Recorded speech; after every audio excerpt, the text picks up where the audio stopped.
அனைவருக்கும் வணக்கம். சனி பெயர்ச்சி 2025 2027 வரைக்கும் கிட்டத்தட்ட 2.5 வருஷம் நம்முடைய ராசி மற்றும் நம்முடைய நட்சத்திரங்கள் மேல் நம்முடைய லக்னம் இதுக்கெல்லாம் எப்படி இருக்கு அப்படிங்கறத இப்போ டீட்டெயிலா பார்க்கலாம். பொதுவாவே இந்த சனி பெயர்ச்சி ரொம்ப பெரிய எதிர்பார்ப்பை ஏற்படுத்தியிருக்குன்னு தான் சொல்லணும். ஏன்னா 30 வருஷத்துக்கு ஒரு முறை தான் சனி பகவான் காலபுருஷ சக்கரத்துக்கு 12ஆம் வீட்டுக்கு, அதாவது மீன ராசிக்கு வருவாரு. அந்த வகையில இந்த வருடத்துல சனி பகவானுடைய சஞ்சாரம் மார்ச் 29 இருந்து மீன ராசியில இருக்கும். இந்த வருடத்துல ஒரு பெரிய எதிர்பார்ப்பு என்னன்னாக்கா, ஆல்ரெடியே மீனத்துல ஒரு பாவ கிரகம் இருக்கு. ராகு பகவான் ஆல்ரெடி மீனத்துல சஞ்சாரம் செஞ்சிட்டு இருக்காரு. ராகுவோட போய் மார்ச் 29 சனி பகவானும் கன்ஜெக்ஷன் ஆகுறாரு. ஆகவே மார்ச் 29 இருந்து மே 18 அது ஒரு மிகப்பெரிய எதிர்பார்ப்பை ஏற்படுத்தியிருக்கு. அது எந்த மாதிரியான பலன்களை ஏற்படுத்தும் அப்படிங்கிற அந்த ஒரு கியூரியாசிட்டியை அதிகப்படுத்திருக்குன்னு தான் சொல்லணும். ஏன்னா 2 பாவ கிரகங்களுடைய கூட்டணி மீன ராசியில, மீன ராசி குருவுடைய ராசி அப்படிங்கிறதுனால அந்த குருவுடைய ராசியில சனி ராகு போன்ற பாவ கிரகங்களுடைய சஞ்சாரம் இருக்கு அப்படிங்கிறதுனால இது உலக அளவுல ஒரு மிகப்பெரிய எதிர்பார்ப்பை ஏற்படுத்தியிருக்கு.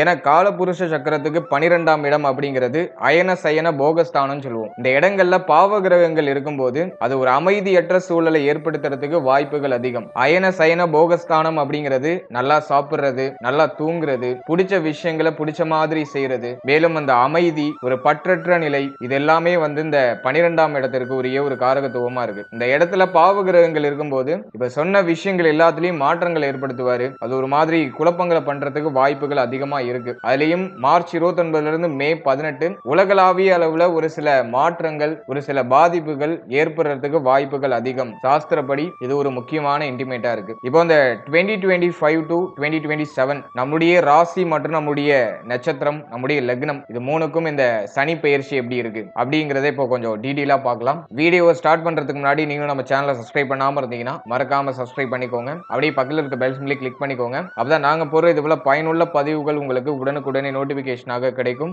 இப்போது கும்ப ராசி மற்றும் கும்ப ராசியுடைய நட்சத்திரங்களுக்கு இந்த சனி பெயர்ச்சி எப்படி இருக்கு அப்படின்னு பார்த்தோம்னா, கும்பம் அப்படின்னு எடுத்தனாலே அது சனி பகவானுடைய ராசி தான். இப்போ நமக்கு 7.5 சனியில ஜென்ம சனி நடந்துட்டு இருக்கு. செகண்ட் ஃபேஸ்ல இருக்கும். மார்ச் 29 சனி பெயர்ச்சி. இந்த சனி பெயர்ச்சியின் போது தேர்ட் ஃபேஸுக்கு டிரான்சிட் ஆக போறோம். அதாவது ஜென்ம சனியிலிருந்து பாத சனியா கன்வெர்ட் ஆக போகுது. கும்பம் மற்றும் கும்பத்துடைய நட்சத்திரங்களுக்கு சொல்லவே வேண்டாம். 7.5 சனியில ஜென்ம சனி எல்லா விஷயத்திலையும் ஒரு அனுபவ பாடத்தை கத்து கொடுத்துட்டு நம்ம என்ன ஏஜோ அதுக்கு தகுந்தாற் போல ஒரு சில அனுபவ பாடங்கள் நமக்கு நிச்சயமா கிடைச்சிருக்கும். குறிப்பிட்டு சொல்லணும்னாக்கா A to Z எல்லாமே 0 பண்ணிருக்கும். ஒரு சிலருக்கு சில விஷயங்கள்ல வளர்ச்சி கொடுத்திருந்தாலும் அந்த வளர்ச்சி கூட ஒரு புரிதலோட தான் கொடுத்திருக்கும். ஆரம்பத்துல நிறைய குழப்பத்தை கொடுத்து பிறகு அதுக்கான நிவர்த்தியை கொடுத்திருக்கும். இன்னும் ஒரு சிலருக்கு அந்த நிவர்த்தியான சூழ்நிலை கிடைக்கல அப்படிங்கிறது தான் உண்மை. ஒரு சிலர்னு இல்ல, நிறைய பேருக்கு இன்னும் குழப்பமா தான் போயிட்டு இருக்கு. ஜென்ம சனி பொதுவா குடும்ப வாழ்க்கை, தொழில் வாழ்க்கை, உத்தியோக வாழ்க்கை, காதல் வாழ்க்கை, பொருளாதாரம் சம்பந்தமான விஷயம், குழந்தைகள் மற்றும் குழந்தை பாகியம் சார்ந்த விஷயம், இது எல்லாத்துலயும் 0 பண்ணிருக்கும். எதுலயுமே ஒரு நிம்மதியான சூழ்நிலையை கொடுத்திருக்காது.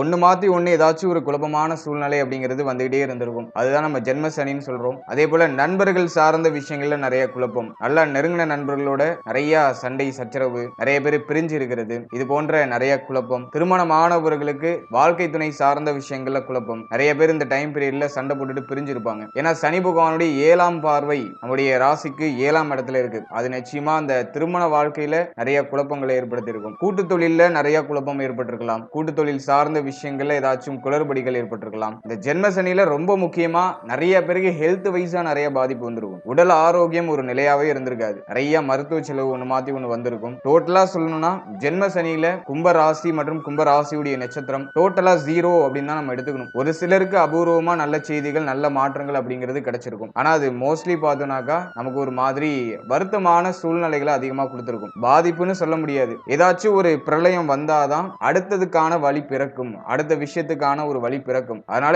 7.5 சனி வாழ்க்கையில ஒரு மிக முக்கியமான ஒரு திருப்பு முனையாக அமையும். நம்மளை சுத்தி இருக்கிற மனிதர்கள்லாம் எப்படிப்பட்டவங்க, நம்ம வாழ்க்கையை எப்படி வாழணும், ஒரு தப்பான விஷயம் பண்ணனாக்கா அதுக்கு எப்படி பலன் கிடைக்குது, அப்படி A to Z எல்லாத்தையும் உடனுக்குடனே புரிய வைக்கிறது தான் இந்த 7.5 சனி. ஃபியூச்சர்ல நம்ம பண்ண தப்புக்கு இந்த டைம் பீரியட்ல ஒரு நல்ல தண்டனை கிடைச்சிருக்கும். நிறைய பேர் அதை நிச்சயமா ரியலைஸ் பண்ணிருக்கலாம். ஏன்னா ஜென்ம சனி, சனி பகவான் அப்படின்னு நம்ம எடுத்துட்டோம்னாலே கர்ம வினைகளுக்கு ஏற்ப நமக்கு பலன்கள் கிடைக்கும். நம்ம முன்னாடி என்ன பண்ணமோ அதோட ரிட்டர்ன்ஸ் இந்த டைம் பீரியட்ல கொஞ்சம் அதிகமா இருக்கும். நீங்க முன்னாடி உள்ள காலகட்டங்கள்ல நிறைய நல்ல விஷயங்கள் பண்ணிருந்தீங்கன்னா இந்த 7.5 சனி காலகட்டங்கள்ல நிறைய உதவி கிடைச்சிருக்கும். நம்ம எப்பெல்லாம் டவுனா இருக்கமோ அப்பெல்லாம் யாராச்சும் ஒருத்தவங்க தூக்கி விட்டுட்டு போவாங்க. அது நம்ம முன்னாடி பண்ண நல்ல விஷயம். அதே போல முன்னாடி பண்ண சரியில்லாத விஷயங்கள் எல்லாமே இந்த 7.5 சனியில அப்படியே நமக்கு ரிட்டர்ன்ஸ் ஆகும். அது நம்ம நல்லா உணரலாம். அதை ஒரு சிலர் உணர்ந்தும் இருக்கலாம். இதுதான் 7.5 சனியில ஜென்ம சனின்னு சொல்றது. இப்போ அந்த ஜென்ம சனி எல்லா விஷயத்திலயும் ஒரு மாதிரி அனுபவ பாடங்களை கொடுத்து மனக்கசப்புகளை கொடுத்து இப்ப பாத சனியா மாறப்போகுது. அடுத்து என்ன அப்படிங்கிற ஒரு கியூரியாசிட்டியை கும்பராசி நேயர்களிடையே ஏற்படுத்தியிருக்குன்னு தான் சொல்லணும். என்னை பொறுத்த வரைக்கும் ஜென்ம சனியிலிருந்து விடுதலை ஆகிறது நமக்கு ஒரு பெரிய பாசிட்டிவான விஷயம். ஜென்ம சனிக்கு பிறகு பாத சனி, அந்த பாத சனி பெரிய அளவுல குழப்பங்களை கொடுக்காது. இருப்பினும் மார்ச் 29 இருந்து மே 18 கொஞ்சம் எக்ஸ்ட்ரா கேரிங் இருக்கணும். ஏன்னா ராகுவும் சனியும் கன்ஜெக்ஷன் ஆகுறாங்க 2ஆம் இடத்துல. அதுவும் மே மாதத்துக்கு பிற்பட்ட பகுதிகளில் நிச்சயமா எல்லா விஷயத்துக்கும் ஒரு விடிவு காலம் வந்துடும். உங்க மனசுல இருக்கிற கேள்விகள் எல்லாத்துக்குமே பதில் கிடைச்சிரும். நீங்க இப்ப எந்த ஃபீல்டுல இருக்கீங்களோ, எந்த கேட்டகரியில டிராவல் பண்ணிட்டு இருக்கீங்களோ, எந்த மாதிரியான கஷ்டத்துல இருக்கீங்களோ, இது எல்லாத்துல இருந்தும் மே மாதத்துக்கு மேல மீண்டு வந்துருவீங்க. சோ இது இந்த வருடத்துல நமக்கு கிடைக்கிற ஒரு பாசிட்டிவான விஷயம். பொதுவா பாத சனி 2.5 வருஷம் நடக்கும். 2025 மார்ச் 29 சனி பெயர்ச்சி. அதுல இருந்து 2027 2027 வரைக்கும் நமக்கு பாத சனி நடக்கும். இதுல சில வக்ர காலங்கள்லாம் இருக்கு. வக்ரகாலம் டைம் பீரியட்ல நிறைய சொல்யூஷன் கிடைக்கும். ஆல்ரெடி இருந்த நிறைய குழப்பங்களுக்கு, நிறைய பிரச்சனைகளுக்கு, ஆல்ரெடி இருக்கிற கமிட்மெண்ட்ஸ் சம்பந்தமான விஷயம் எல்லாத்துக்குமே சனியுடைய வக்ர காலகட்டங்கள்ல நமக்கு ஒரு நல்ல நிவர்த்தியும் நல்ல ஒரு மாற்றமும் கிடைக்கும். இப்போ ஜெனரலா இந்த 7.5 சனியில பாத சனி என்ன பண்ணும், நம்ம எதன் வகையில கவனமா இருக்கணும், எதெல்லாம் நமக்கு நல்ல விஷயமா நடக்க போகுது அப்படிங்கறத ஒரு சின்ன அனலைஸா பார்க்கலாம். முதல்ல 7.5 சனியில பாத சனி 2ஆம் இடத்துல ஆதிக்கம் செலுத்தும். சனி பகவானுடைய பார்வை அப்படிங்கிறது 4, 8, 11 இந்த இடங்கள்ல இருக்கும். பார்க்கக்கூடிய இடங்கள் மிக முக்கியமான இடங்கள். குரு பார்வைக்கு தான் சிறப்பு அப்படிங்கிறது சாஸ்திரத்தோட ஒரு விதி. சனி பார்வை அது ஒரு மாதிரி குழப்பம் அப்படின்னு தான் சொல்லியிருக்காங்க. அதன் வகையில இந்த வருடத்துல 2ஆம் இடம், 4ஆம் இடம், 8ஆம் இடம், 11ஆம் இடம் இந்த 4 முக்கியமான இடங்களை சனி வந்து இன்ஃப்ளூயன்ஸ் பண்ண போகுது. இது எப்படி இருக்கும் அப்படின்னு பார்த்தோன்னா, என்னை பொறுத்த வரைக்கும் ஒரு சின்ன எச்சரிக்கை என்னன்னாக்கா, இதை யாரும் பெருசா நீங்க எடுத்துட்டு குழப்பிக்க வேண்டாம். அதே போல யாரும் பயப்படவும் வேண்டாம். சொல்ல வேண்டியது என்னுடைய கடமை. நான் எதையும் ஒளிவு மறைவு இல்லாம ஓப்பனா சொல்லணும்னு நினைக்கிறேன். அதனால கொஞ்சம் நெகட்டிவான விஷயம் இருக்குன்னா அதை நினைச்சு தயவு செஞ்சு யாரும் வருத்தப்படாதீங்க. இப்ப சொல்ற பலன்கள் எல்லாருக்கும் அப்படியே 100% நடக்கும்லாம் எந்த ஒரு கட்டாயமும் கிடையாது. ஆனா கோச்சாரப்படி கிரகங்களுடைய சஞ்சாரம் கொஞ்சம் மைனஸா இருக்கும்போது அதை நான் ஓப்பன் டு ஓப்பனா சொல்றதுதான் நல்லது. எதையும் மூடி மறைச்சி உங்களுடைய ஆறுதலை அதிகப்படுத்துறதை விட உங்களை சேஃப்டி பண்றதுதான் எனக்கு ரொம்ப முக்கியம். எங்களை நம்பி நிறைய பேர் வந்து சப்ஸ்கிரைப் பண்ணி பார்த்துட்டு இருக்கீங்க. அப்படிங்கிறப்போ நான் உங்களுக்கு வந்து கரெக்டான இன்டிமேஷன் கொடுக்கணும் அப்படின்னு நான் நினைக்கிறேன். அதில் கொஞ்சம் நெகட்டிவான விஷயம் இருக்குன்னா அதை நினைச்சு வருத்தப்பட வேண்டாம். இப்ப சொல்ற விஷயங்கள்ல ஜஸ்ட் நீங்க அண்டர்ஸ்டாண்ட் பண்ணிக்கிட்டு அதோடைய பாதிப்புகள் நம்மள அண்டாம இருக்கிறதுக்கு நம்ம என்னெல்லாம் பண்ணி பாதுகாத்துக்கணுமோ அந்த விஷயங்கள்லாம் பண்ணி பாதுகாத்துக்கிறது சிறப்பு. அதனால பலன்கள் நெகட்டிவா இருக்குன்னு சொல்லிட்டு யாரும் வருத்தப்பட வேண்டாம். நான் எல்லாத்தையும் ஓப்பன் டு ஓப்பனா சொல்றதே நம்மளை பாதுகாத்துக்கிறதுக்காக தான். எனவே இந்த வருடத்தை பொறுத்தளவுல மார்ச் 29 இருந்து மே 18 இந்த டைம் பீரியட்ல சனியும் ராகுவும் 2 பாவ கிரகங்களும் நம்முடைய ராசிக்கு 2ஆம் இடத்துல இணைந்து சஞ்சாரம் செய்யும். இது வந்து குடும்ப வாழ்க்கை சார்ந்த விஷயங்கள்ல ஒரு சில குழப்பங்களை கொடுக்கறதுக்கு வாய்ப்புகள் அதிகம். அதுலயும் மார்ச் 29 இருந்து மே 18 இந்த டைம் பீரியட்ல குடும்பத்துல ஒரு அமைதியற்ற சூழ்நிலை தென்படுறதுக்கு வாய்ப்புகள் அதிகம். ஆல்ரெடி ராகு பகவான் 2ஆம் இடத்துல இருந்து குடும்பம் சார்ந்த வகையில நிறைய பிரிவுகள், நிறைய குழப்பங்கள், நிறைய வருத்தங்களை கொடுத்துட்டாரு. அதோட இப்ப சனி பகவானும் போய் கன்ஜெக்ஷன் ஆகுறாரு. ஆல்ரெடியே ஒரு பாவ கிரகம் இருக்கிறதுக்கான எஃபெக்ட் என்ன அப்படிங்கறத நம்ம உணர்ந்திருப்போம். இப்ப இன்னொரு பாவ கிரகமும் ராசிக்கு 2ஆம் இடத்துக்கு டிரான்சிட் ஆகுது. அதுவும் ராகுவோட போய் இணையுது. சோ அப்படிங்கிறப்போ அந்த 2ஆம் இடம் சார்ந்த காரகத்துவங்கள்ல நம்ம கவனமா இருக்கிறது தான் நல்லது. முக்கியமா குடும்பம் சார்ந்த விஷயங்கள் எல்லாத்துலயும் கொஞ்சம் கவனமா இருந்துக்கணும். குடும்பத்துல ஒரு மாதிரி நிறைய சலசலப்புகள் ஏற்படுற மாதிரி ஒரு ஃபீல் வரலாம். என்னை பொறுத்த வரைக்கும் நம்மளுடைய ராசி மற்றும் நம்முடைய நட்சத்திரத்தை சேர்ந்தவங்க பேச்சு வார்த்தைகளை நிதானமா இருக்கணும். அவசரப்பட்டு எந்த வார்த்தையும் வெளியிடாம இருக்கிறது நல்லது. அதே போல யாருக்கும் வாக்கு கொடுக்காதீங்க. இதை நான் பண்றேன், அதை பண்றேன் அப்படின்னு சொல்லிட்டு எதுக்கும் வாக்கு கொடுக்காதீங்க. நைஸா நழுவலான பேச்சு கொடுத்து அந்த இடத்துல இருந்து நழுவி வர்றது நல்லது. குடும்ப ஒற்றுமைக்கு பாடுபடுறது சிறப்பு. குடும்பத்திலே ஏதோ ஒரு மாதிரியான குழப்பங்கள் ஏற்படுறதுக்கு வாய்ப்புகள் அதிகம். இதுல இன்னொரு பியூட்டியான விஷயம் என்னன்னாக்கா, குழப்பங்கள் ஏற்பட்டுச்சுன்னா விடிவு காலம் பிறக்க போகுதுன்னு அர்த்தம். ரொம்ப நாளா ஜவ்வா இழுத்துட்டு இருந்த பிரச்சனைக்கு ஒரு விடிவு காலம் பிறக்கக்கூடிய காலகட்டமா இருக்கும். குறிப்பா மே 18க்கு மேல அந்த விடிவு காலம் நமக்கு கிடைக்கும். ஆனா மார்ச் 29 இருந்து மே 18 இந்த டைம் பீரியட் நிச்சயமா கொஞ்சம் டஃபா, கொஞ்சம் சேலஞ்சிங்கா இருக்கிறதுக்கு வாய்ப்புகள் அதிகம். ஸ்பெஷலா குடும்பம் சார்ந்த அனைத்து விஷயத்திலையும், குடும்ப உறுப்பினர்கள் சார்ந்த அனைத்து விஷயத்திலையும் கொஞ்சம் சேலஞ்சிங்கா போறதுக்கு வாய்ப்பு இருக்கு. எனவே நம்மளை பொறுத்த அளவுல இந்த காலகட்டத்துல அமைதி, பொறுமை, நிதானம், உணர்ச்சி வசப்படாம இருக்கிறது, அதிகமா பேச்சுவார்த்தைகள், அதிகமா வாக்குவாதங்கள்ல ஈடுபடாம இருக்கிறது, மௌனத்தால காரியங்களை சாதிக்கிறது, இதை மட்டும் நம்ம கரெக்டா ஃபாலோ பண்ணோம்னாக்கா மைனஸா இருக்கிற விஷயங்கள் எல்லாம் நமக்கு பாசிட்டிவா கன்வெர்ட் ஆக ஆரம்பிக்கும். அதாவது ஏதாச்சும் ஒரு குழப்பம் ஏற்படுதுன்னா நம்ம எப்ப பேசுவோம் அப்படின்னு எல்லாரும் எதிர்பார்க்க வைக்கணும். அந்த அளவுக்கு நம்ம அமைதியா இருக்கணும். நம்ம இருக்கிற இடம் தெரியாம அப்படியே சைலண்டா இருக்கணும். நம்ம அமைதியை பார்த்தே அவங்களுக்கு ஒரு பயம் வந்துடணும். அந்த மாதிரி அந்த சைலண்ட் வந்து ரொம்ப நுணுக்கமா நம்ம ஹேண்டில் பண்றது நல்லது. ஏன்னா வாக்கு ஸ்தானத்துல பாவகிரகங்கள் இருக்கும்போது பேச்சு வார்த்தைகள்ல நிதானம் இருக்காது. நீங்க என்னதான் நீங்க நல்ல விஷயத்த பேசினாலும் ஆப்போசிட்ல இருக்கிறவங்க அதை தவறுதலா தான் புரிஞ்சுப்பாங்க. ஆகவே பேசி பிரயோஜனம் இல்லை அப்படின்னு நான் சொல்றேன். அதனால பேச்சை நம்ம குறைச்சிக்கிட்டாலே நமக்கு எல்லாமே ஃபேவரா மாற ஆரம்பிக்கும். நீங்க கடந்த காலகட்டங்களே ஒரு சில விஷயங்கள்ல நீங்க அனுபவப்பட்டிருக்கலாம். நீங்க ஒரு விஷயத்துக்கு நல்லது சொல்ல போய் அவங்க அதை தப்பா புரிஞ்சுக்கிட்டு நம்ம கிட்டே ரிட்டனா ஏதாச்சும் ஒரு குழப்பத்தை பண்ணிருப்பாங்க. இதை ஒரு சிலர் கடந்த காலகட்டங்களில் அனுபவிச்சிருக்கலாம். எனவே 2ஆம் இடத்துல இருக்கிற சனி ராகு அது ஒரு மாதிரி சின்ன குழப்பத்தை கொடுக்கும். ஆனா மே மாதத்துக்கு மேல எல்லா குழப்பத்துக்கும் நிவர்த்தி கிடைக்கும். அதுதான் இந்த வருடத்துல இருக்கிற ஒரு பியூட்டியான விஷயமா நான் பாக்குறேன். முதல் 5 மாதம் எல்லா விஷயத்திலையும் கொஞ்சம் கவனமா இருக்கணும். மே மாதத்துக்கு பிறகு இருக்கக்கூடிய காலகட்டம் எல்லாமே நமக்கு ஆல்மோஸ்ட் ஃபேவரா மாறுது. அடுத்ததாக இந்த வருடத்துடைய ஃபர்ஸ்ட் ஹாஃப், அதாவது ஜனவரியில இருந்து மே வரைக்கும் ஒன்னு மாத்தி ஒன்னு தொடர்ச்சியா விரைய செலவுகள் இருந்துகிட்டே இருக்கும். ஆனா மே மாதத்துக்கு மேல குரு பகவானுடைய சப்தம பார்வை நமக்கு லாபத்து மேல விழும். இந்த டைம் பீரியட்ல பொருளாதாரம் சார்ந்த குழப்பங்களுக்கும் பிரச்சனைகளுக்கும் ஒரு நிவர்த்தி கிடைச்சிரும். முதல் 5 மாதம் பொருளாதாரம் சார்ந்த விஷயங்கள்ல கவனமா இருக்கணும். மே மாதத்துக்கு பிறகு எல்லா விஷயத்துக்கும் நமக்கு ஒரு விடிவு காலமும் நிவர்த்தியும் நிச்சயமா கிடைக்கும். அடுத்ததாக சனியுடைய பார்வை நம்முடைய ராசிக்கு 4ஆம் இடத்துல இருக்கும். சனியுடைய 3ஆம் பார்வை 4ஆம் இடத்துல. இது வந்து தாய் சார்ந்த வகையில ஒரு சில குழப்பங்களையும் கவலைகளையும் கொடுக்கலாம். ஆல்ரெடியே தாயாரோட ஒரு சுமூகமான உறவு நிலை இருந்திருக்காது. ஏன்னா 4ஆம் இடத்துல குரு பகவானுடைய சஞ்சாரம், அர்த்தாஷ்டம குருன்னு சொல்லுவோம். இது வந்து தாய் சார்ந்த வகையில வருத்தங்களை கொடுத்திருக்கும். உங்களால தாய்க்கோ தாயால உங்களுக்கோ நிறைய மன வருத்தங்களை கொடுத்திருக்கும். இப்போ சனியுடைய பார்வையும் 4ஆம் இடத்துல எக்ஸ்ட்ரா. அதே மார்ச் 29 இருந்து மே 18 இந்த டைம் பீரியட் வரைக்கும் தாய் சார்ந்த விஷயங்கள்ல கவனமா இருக்கணும். தாயாருடைய உடல் ஆரோக்கியம், மன ஆரோக்கியம் இது சார்ந்த விஷயங்கள்ல கொஞ்சம் எக்ஸ்ட்ரா கேர் எடுத்துக்கிறது நல்லது. குரு பெயர்ச்சிக்கு பிறகு சூழ்நிலை ஓரளவுக்கு கண்ட்ரோல் ஆகும். இருப்பினும் தாய் சார்ந்த விஷயங்கள் எல்லாத்துலயுமே இந்த வருடம் ஃபுல்லாவுமே நம்ம கொஞ்சம் கவனமா இருக்கிறது நல்ல பலன்களை பெற்றுக் கொடுக்கும். அதே போல ஸ்டூடெண்ட்ஸ், மாணவ மாணவிகள் படிப்பு சார்ந்த விஷயங்கள்ல ஒரு சில தடுமாற்றங்களை சந்திக்கிறதுக்கு வாய்ப்பு இருக்கு. ஏன்னா 4ஆம் இடத்துல சனி பார்வை இருந்தா குழப்பம்னு அர்த்தம். ஆகவே கல்வி சார்ந்த விஷயங்கள்ல மாணவ மாணவிகளுக்கு நிறைய குழப்பங்கள் ஏற்படுறது வாய்ப்புகள் இருக்கு. தொடக்க கல்வி, ஆரம்ப கல்வி, உயர்நிலை கல்வி, அதே போல ஏதாச்சும் எக்ஸாமுக்கு ப்ரிப்பேர் பண்ணிட்டு இருக்கீங்கனாலும் சரி, இந்த டைம்ல கன்ஃபியூஸ் பண்ணிக்காம இருக்கிறது நல்லது. நம்மள ஏதாச்சும் ஒரு விஷயம் வந்து குழப்பி விட்டுட்டே இருக்கும். நம்ம தேவையில்லாத டிஸ்ட்ராக்ஷன்ஸ் எல்லாம் அவாய்ட் பண்ணிட்டு ஜஸ்ட் நம்ம மாட்டும் நம்மளுடைய இலக்குல ஃபோக்கஸ் பண்றது நல்லது. ஆகவே மாணவ மாணவிகள் படிப்பு சார்ந்த விஷயங்கள்ல கொஞ்சம் எக்ஸ்ட்ரா கேர் எடுத்துக்கிறது நல்லது. ஆல்ரெடியே மாணவ மாணவிகளுக்கு நிறைய டிப்ரெஷன் தான். படிப்பு சார்ந்த விஷயங்கள்ல நிறைய மன உளைச்சல். ஒரு சிலருக்கு வந்து பார்த்தோம்னா கை கேட்டினது வாய் கேட்டலையே அப்படிங்கிற மாதிரியான ஒரு சூழ்நிலை தான். அப்படியே கைக்கு வர மாதிரி வந்து சில விஷயங்கள் நழுவி போயிருக்கும். இது போல ஒரு சின்ன சின்ன அனுபவங்கள்லாம் வாழ்க்கையில ஏற்பட்டிருக்கும். என்னை பொறுத்த வரைக்கும் 4ஆம் இடத்துல சனி பார்வை இருந்தா அந்த இடம் குழப்பம்னு அர்த்தம். அதுவே கல்வி சார்ந்த விஷயங்கள்ல மாணவ மாணவிகள் கொஞ்சம் தெளிவோடு செயல்படுறது நல்லது. எதுலையும் அவசர முடிவு எடுக்காம உங்களுடைய இலக்கு என்னவோ அதை நோக்கி ஜஸ்ட் நீங்க போக்கஸ்டா நீங்க டிராவல் பண்றது நல்ல பலனை பெற்றுக் கொடுக்கும். அடுத்தது சனியுடைய பார்வை லாபத்துல. முதல் 5 மாதம் பொருளாதார ரீதியா எதுலையுமே ஸ்டேபிள் இல்ல. பணம் வரும், செலவாகும். சில பேருக்கு வேலை வாய்ப்பின்மை, உத்தியோகமின்மை, பொருளாதாரம் சார்ந்த வகையில எதுலையுமே திருப்தி இல்ல,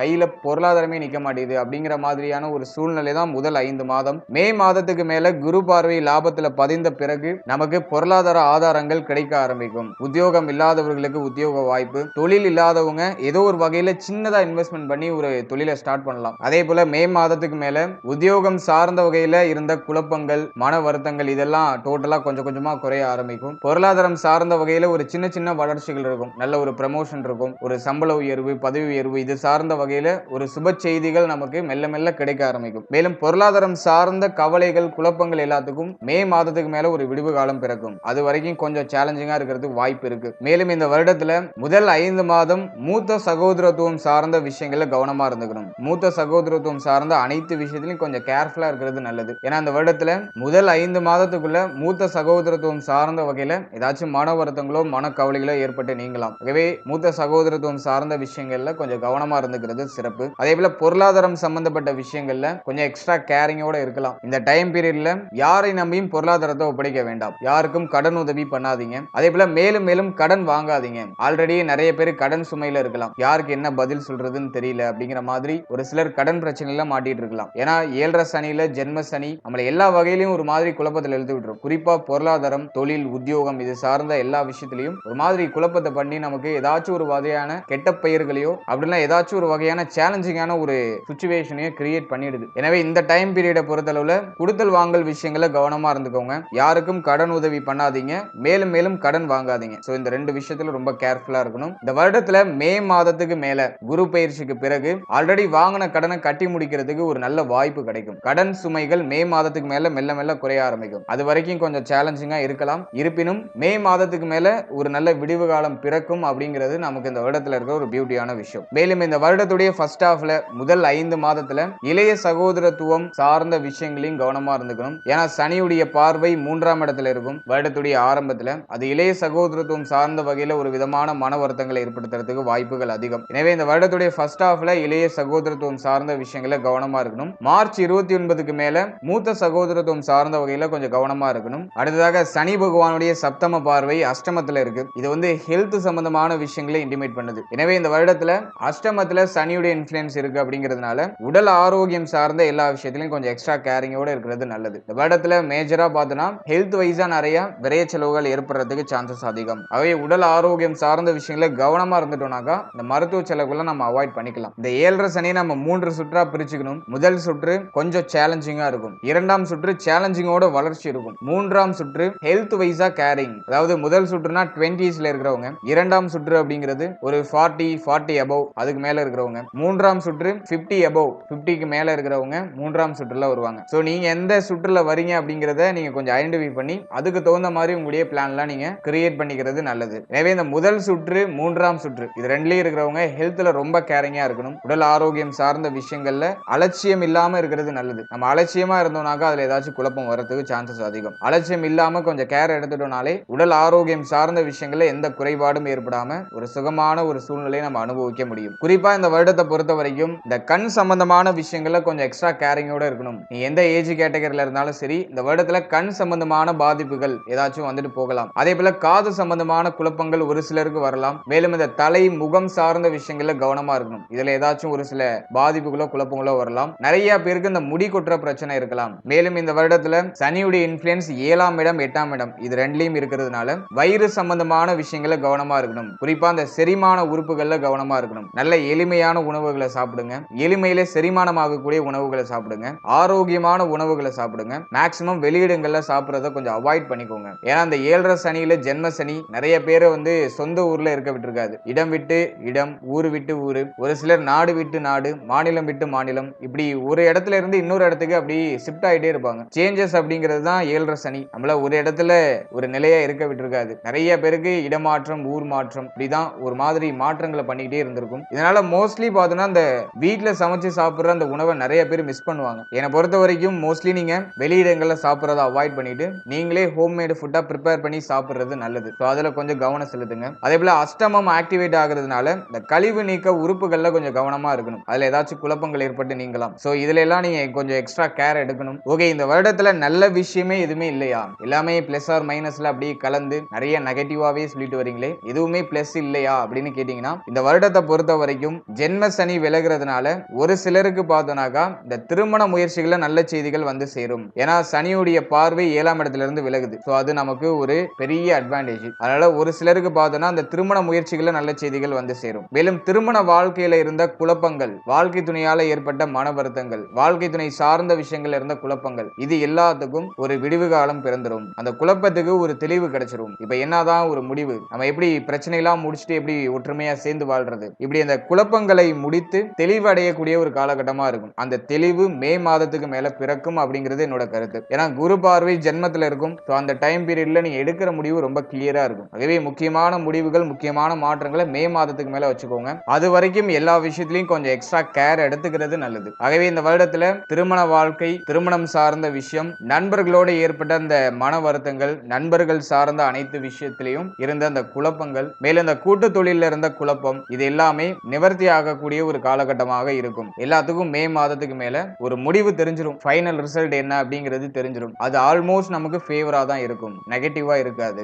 அப்படிங்கிறது என்னோட கருத்து. அடுத்தது இந்த இளைய சகோதரத்துவம் சார்ந்த வகையில இருந்த குழப்பம் நிறைய பேருக்கு இருந்து வந்து அந்த மன உளைச்சல், பயம், கவலை, லைஃப்ல அடுத்து நம்ம என்ன பண்ண போறோம் அப்படிங்கிற அந்த ஒரு தெளிவற்ற அந்த ஒரு மனநிலை, லைஃப்ல இதுவரைக்கும் இருந்த மனபாரங்கள், இது எல்லாமே குறையக்கூடிய ஒரு காலகட்டமாக இருக்கும். மே மாதத்துக்கு மேல இதெல்லாம் நீங்க சாலிடா நிச்சயமா அனுபவிக்கலாம். நல்ல ஒரு ரிலீஃப்மெண்ட் இருக்கிறத நீங்க மே மாதத்துக்கு மேல நீங்க நல்லா ரியலைஸ் பண்ணலாம். அடுத்தது இந்த தொழில் உத்தியோகம் சார்ந்த வகையில இருந்த தடுமாற்றங்களும் குழப்பங்களும் மார்ச் 29க்கு மேல டோட்டலா குறைய ஆரம்பிக்கும். அதுவுமே நமக்கு ஒரு பாசிட்டிவான விஷயம் தான். உத்தியோகம் தொழில் இல்லாதவர்களுக்கு இந்த வருடத்துல நிச்சயமா உத்தியோக வாய்ப்பு, தொழில் வாய்ப்பு, ஓரளவுக்கு நம்முடைய கமிட்மெண்ட் எல்லாம் ஃபுல்ஃபில் பண்ற அளவுக்கு பொருளாதார பொருளாதார சூழ்நிலை, இதெல்லாம் இந்த 7.5 சனி ஜென்ம சனி விலகுறதுனால ஏற்படக்கூடிய பலன்கள். பாத சனி கிட்ட நீங்க ஒரே ஒரு விஷயத்தை மட்டும் அண்டர்ஸ்டாண்ட் பண்ணிக்கணும். எந்த ஒரு விஷயத்தையும் பிரளயப்படுத்தி அதன் பிறகு அதுக்கு நிவர்த்தியை கொடுப்பாரு. ஒரு குழப்பத்தை ஏற்படுத்தி அந்த விஷயத்தை நல்லா செப்பரேட் பண்ணி அதுக்கப்புறமா நமக்கு ஒரு தெளிவையும் ஒரு நல்ல விடிவு காலத்தையும் ஏற்படுத்தி கொடுப்பாரு. எங்க குழப்பம் இருக்குதோ அந்த இடத்துல தெளிவு பிறக்க போதுன்னு அர்த்தம். அதனால ஏதாச்சும் பிரச்சனை வருதுனாக்கா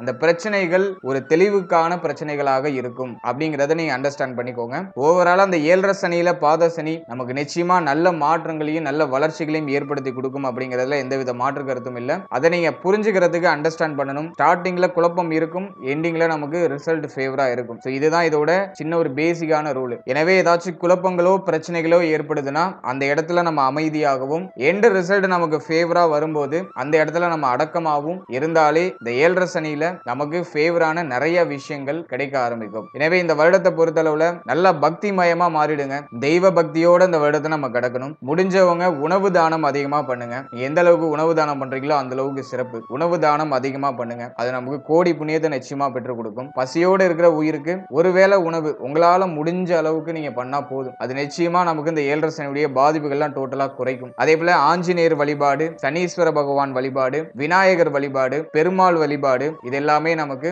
ஒரு மன ஆறுதலை ஏற்படுத்தி கொடுக்கும். மன ரீதியா அதிகமா நம்ம பாதிக்கப்பட்டிருப்போம். இதுக்கெல்லாம் ஒரு சிறந்த ரெமடியா இந்த தெய்வ வழிபாடு நிச்சயமா நமக்கு அமையும். தினமும் காலை பொழுது தெய்வ வழிபாட்டோட தொடங்குறது நல்லது. ஓவரால் அந்த சனி பயிற்சி நம்ம எல்லாருக்கும் ஒரு சிறப்பான மாற்றத்தையும் சிறப்பான ஒரு முன்னேற்றத்தையும் ஏற்படுத்தி கொடுக்கட்டும். வாழ்த்துக்கள். மேலும் நம்மளுடைய சேனல்ல இதுக்கு முன்னாடி புத்தாண்டு சிறப்பு பலன்கள் ரொம்ப கிளியரா ரிலீஸ் பண்ணியிருக்கோம். அந்த வீடியோக்கான லிங்க் டிஸ்கிரிப்ஷன்ல இருக்கு. உங்களுடைய ராசி உங்களுடைய நட்சத்திரம் இது ரெண்டையும் ஒரு வாட்டி செக் பண்ணி பாருங்க. இந்த புத்தாண்டு பலன்கள்ல ரொம்ப கிளியரான எக்ஸ்பிளனேஷன் கொடுத்திருக்கேன். இந்த வருடம் எப்படி எடுத்துட்டு போகும் அப்படிங்கிற ஒரு தெளிவான எக்ஸ்பிளனேஷன், உங்களுடைய தொழில், உத்தியோகம், உங்களுடைய குடும்ப வாழ்க்கை, இப்படி A to Z எல்லாத்தையும் நான் செப்பரேட் பண்ணி கொடுத்திருக்கேன். அந்த வீடியோக்கான லிங்க் டிஸ்கிரிப்ஷன்ல இருக்கு. உங்களுக்கு டைம் இருக்கும்போது அதையும் ஒரு வாட்டி செக் பண்ணி பாருங்க. அதுவும் நிச்சயமா உங்களுக்கு ஏதோ ஒரு வகையில ஒரு நல்ல ஒரு புரிதலை ஏற்படுத்தி கொடுக்கும். And finally very limited time. So be cool, stay happy, stay healthy.